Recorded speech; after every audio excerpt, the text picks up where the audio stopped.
हाँ जी। तो आगे कंटिन्यू करते हैं।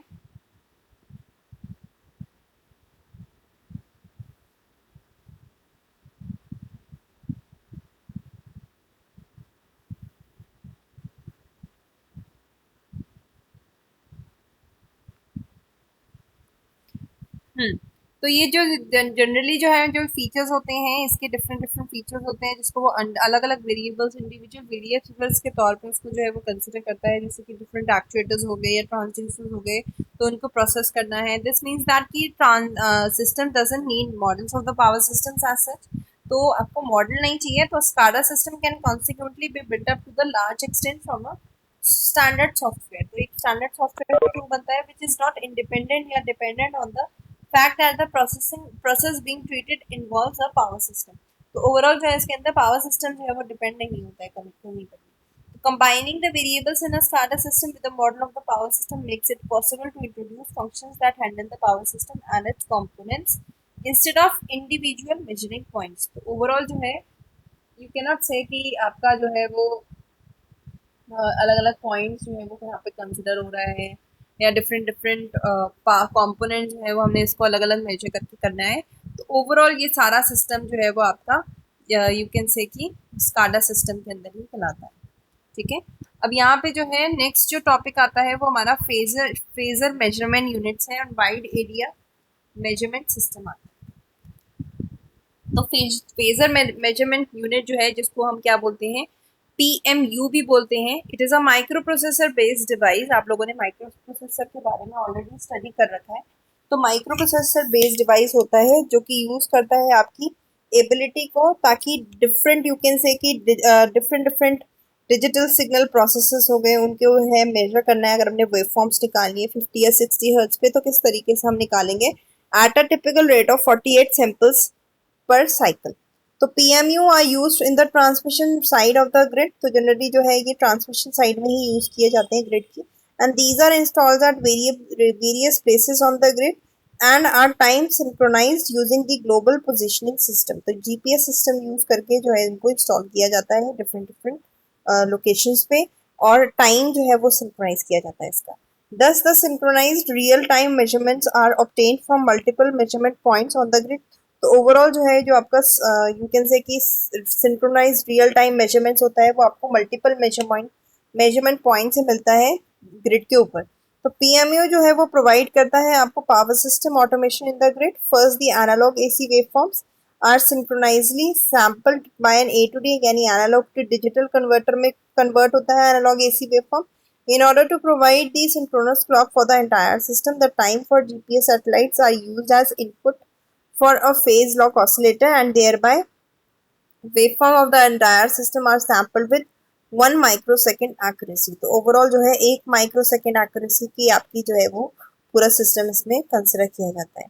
In the next step PMU uses the digital signal processing techniques. तो पीएमयू जो है वो आपकी डिजिटल सिग्नल यानी डीएसपी टेक्निक्स को यूज करता है एंड कैलकुलेट करता है वोल्टेज एंड करंट फेजेस को। Also the line frequencies can be calculated at PMU. Line frequencies भी हम इसमें फाइंड आउट कर सकते हैं, and by using this technique a high resolution of you can से high degree of resolution and accuracy जो है वो हमें मिल जाती है। The measured phasors are tagged by GPS time stamps and are transmitted to the PDC यानी phasor data concentrator इसमें यूज करते हैं at a rates of 30 to 60 samples per second.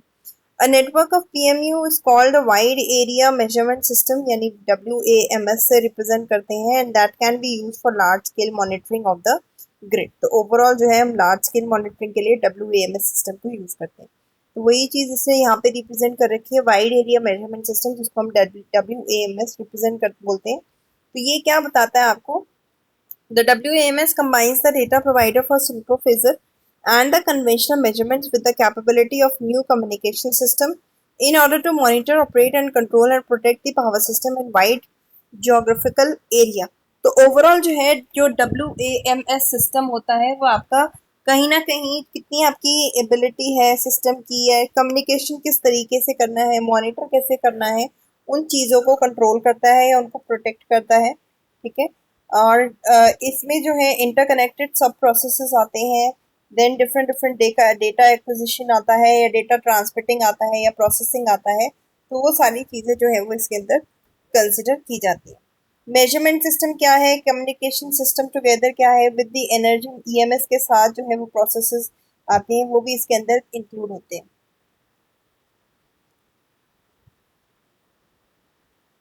Hmm in general अगर हम जनरल बात करें तो W जो है वो रिक्वायर करता है, उसके अंदर जो है कन्वेंशन आते हैं, न्यू डेटा रिसोर्सेज आते हैं, transmit it through the communication system to the control centre and processes it. तो उसको ट्रांसमिट करता है वो कम्युनिकेशन सिस्टम के थ्रू और उसको आगे फर्दर प्रोसेस करता है। And after extracting the appropriate information from the system data, decisions on operation of power system are made. तो इंफॉर्मेशन एक्सट्रैक्ट करने के बाद ही इसमें फर्दर जो है वो डिसीजन लिया जाता है पावर सिस्टम के अंदर टू ऑपरेट किस तरीके से करना है। And occasionally WMS may command some actions that are performed by system actuators in remote sites, and WMS in general provides the efficient usage of data and data flow to achieve a more secure and better strategy for the flow of electrical energy। तो overall जो है remote sites के ऊपर ये किस तरीके से आपकी जो है एनर्जी डेटा फ्लो किस तरीके से होना चाहिए, या यू कैन से कि स्टोरेज किस तरीके से होना चाहिए, तो वो सारी चीज़ें जो है वो इसके अंदर कंसिडर की जाती है। तो उसको हम क्या बोलते हैं, WMS सिस्टम, मतलब यू कैन से कि सिक्योर वे में और बेटर स्ट्रैटेजी के थ्रू जो है वो इलेक्ट्रिसिटी को फ्लो कराने का काम किसका है, WMS सिस्टम का है, डिफरेंट डिफरेंट रिमोट साइट्स पे जहाँ पे इलेक्ट्रिसिटी जो है वो इजिली या एफिशिएंटली फ्लो नहीं कर सकती।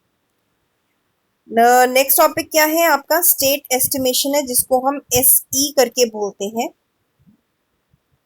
तो स्टेट एस्टिमेटर क्या है, एक प्रोग्राम होता है that is receive by the SCADA measurement information and then uses the statistical procedures to obtain the very best estimate of the actual state of the system, and the result of state estimation is a power flow model that can be used for security assessment। तो state estimator क्या है, एक programme है जो कि स्टाडा measurement system या information के under ही काम करता है, एंड ये यूज करता है डिफरेंट डिफरेंट प्रोसीजर्स को ताकि आप एक्चुअल स्टेट का एस्टिमेट निकाल सको, and the result of the state estimation is the power flow, और यू कैन से कि सिक्योरिटी मेजरमेंट के लिए हम इसको यूज करते हैं।